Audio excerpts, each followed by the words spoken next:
1번. 다음을 듣고 질문에 답하세요. 오늘날 매체가 다양해지면서 문학은 우리의 일상에 더 깊이 들어왔습니다.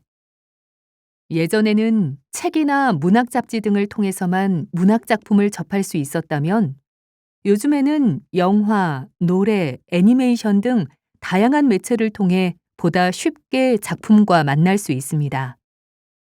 다시 말해서 매체 환경이 다양해짐에 따라 문학 작품을 생산하고 감상하는 방식이 예전과 달라진 것이죠.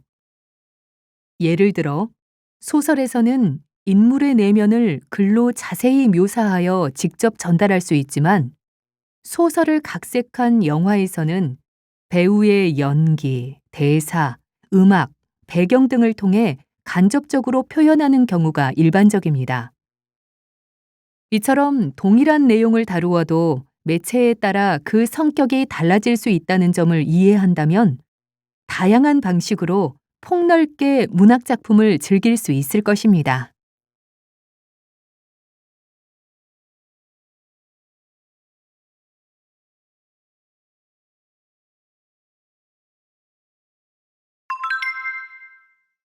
(2번에서) 3번. 다음 인터뷰를 듣고 질문에 답하세요. 최근 주목받고 있는 소설 82년생 김지영은 국내뿐 아니라 해외 여러 나라에서도 베스트셀러가 됐다고 합니다. 오늘은 김최은영 평론가를 모시고 이 소설에 대해 이야기 나눠보는 시간을 갖겠습니다. 선생님, 먼저 82년생 김지영은 어떤 작품인지 설명 부탁드립니다. 네. 소설 82년생 김지영은 2016년에 발표된 조남주 작가의 작품입니다. 영화와 연극으로도 제작되어 큰 인기를 끌었지요. 이 작품은 주인공 지영의 삶을 통해 한국 여성이라면 누구나 한 번쯤 겪어봤을 법한 성차별을 인생의 단계별로 나누어 보여주고 있습니다. 먼저 지영의 유년기와 청소년기에는 남아 선호 사상으로 인한 차별 장면이 나옵니다. 지영의 아버지는 노골적으로 아들만 챙기고 딸인 지영은 크게 신경 쓰지 않습니다. 지영이 결혼한 후에는 시집살이로 고생하는 모습이 묘사됩니다. 명절에 시댁에 간 지영이 모든 부엌 일을 도맡아 하는 장면은 아직까지도 흔히 볼 수 있는 한국의 명절 모습으로 많은 여성의 공감을 얻었습니다. 그리고 커리어 문제도 등장합니다. 한때 커리어 우먼이었던 지영은 출산과 육아로 인해 직장을 그만두면서 경력이 단절됩니다. 그녀가 다시 일하고 싶어 하자 남편이 육아휴직을 하기로 하는데요. 시어머니가 말도 안 된다면서 그녀의 의지를 꺾어 놓습니다. 이외에도 성인지 감수성이 없어서 아무렇지도 않게 성희롱을 하는 직장 상사, 여성의 사회적 성공을 가로막는 유리천장 등이 묘사됩니다.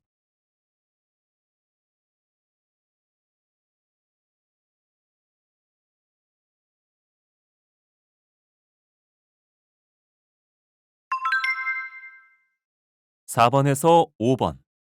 다음 토론을 듣고 질문에 답하세요. 최근 국민 10명 중 5명은 군 가산점 제도가 위헌이라는 헌법재판소의 과거 판결에 동의하지 않는다는 조사 결과가 나와 군 가산점 제도가 다시 논란의 중심이 되고 있습니다. 오늘은 군 가산점 제도 부활해야 하는가라는 주제로 이야기를 나눠보겠습니다. 저는 군 가산점 제도 부활에 찬성하는 입장입니다. 다른 사람들이 자유로운 생활을 즐기고 자신의 미래를 위해 투자하는 동안 군인들은 무더위와 혹한을 견디면서 나라를 지켰습니다. 그 시간에 대한 최소한의 보상이 있어야 한다고 생각합니다. 보상이 필요하다는 말에는 동의하지만 그 방식이 반드시 군 가산점 제도일 필요는 없다고 생각합니다. 가산점을 받을 수 있는 공무원 임용이나 공기업 입사 시험에 응시하지 않는 제대 군인이 훨씬 더 많기 때문입니다. 또한 군대에 다녀온 사람만 가산점을 받는다면 여성이나 건강 등의 이유로 군대에 가지 못하는 남성에게는 차별이 됩니다. 이런 이유로 이미 헌법재판소는 군 가산점 제도가 헌법에 위배된다는 판결을 내렸고요. 병역의 의무를 성실히 이행한 청년들을 그렇지 않은 사람들과 동일한 조건에서 경쟁시키는 것이 오히려 차별이고 형평에 어긋나는 것이 아닐까요? 저는 그렇게 생각하지 않습니다.